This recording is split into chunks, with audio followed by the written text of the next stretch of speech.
Hi, I'm State Representative Mark Pocan and welcome to my video blog. Today we're going to talk about redistricting. We've had a lot of questions about the redistricting process and what exactly it means. Let me try to break it down for you a little bit from my perspective and let you know where the process is going. First of all, I think there's two ways of looking at the current process. One, this is the most partisan I've ever seen and the most partisan that I've ever found in state history. Two, it's been one of the most rushed processes we've ever seen. Let me start with the partisan part.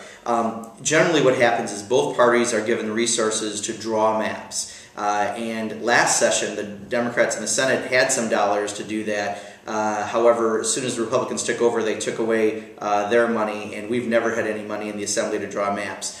So what the Republicans did is, instead of having an objective third-party entity or the state's attorneys draw the maps, they hired partisan attorneys and paid them hundreds of thousands of dollars to actually draw the maps, and that's the product we're working with. So it's been a very partisan process. They didn't wait for the municipal and county lines. This is a lot earlier than usual, and what they're doing is generally you wait for the City of Madison, the City of Stevens Point, the Village of Oregon to actually draw their boundaries for their municipal lines, and then we work off of those.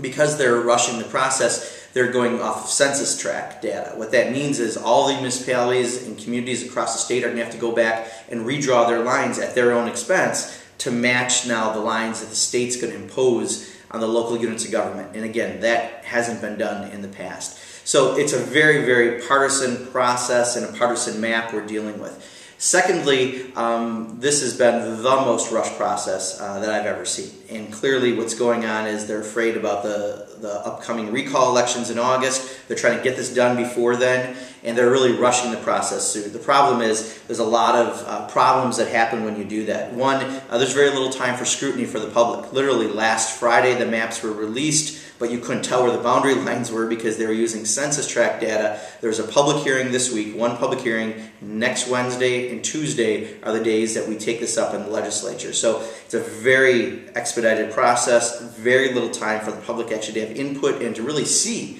what these maps mean, and yet they're moving it ahead. And we're realizing just from the one public hearing they're finding a lot of problems with the maps because this process is so rushed. So really, on top of it being such a very partisan process and a partisan map, the Republican proposal, it's also a very rushed process that causes a lot of other problems without having the public scrutiny we really need to. The Democrats have a different solution.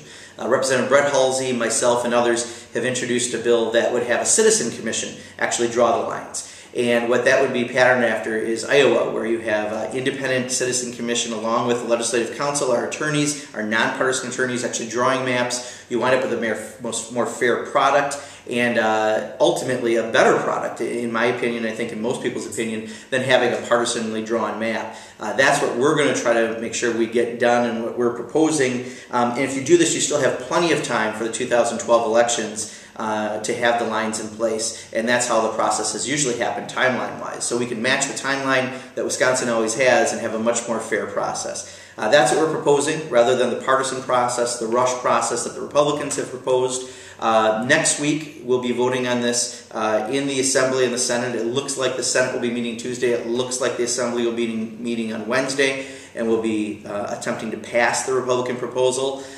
So keep in touch. I'll be posting on my blog and on Facebook and other places updates as we move along. But I hope that helps give you a little better idea about what the what the partisan process has been for redistricting, and I hope that you'll keep watching what's going on in the coming week. Thanks for watching my blog.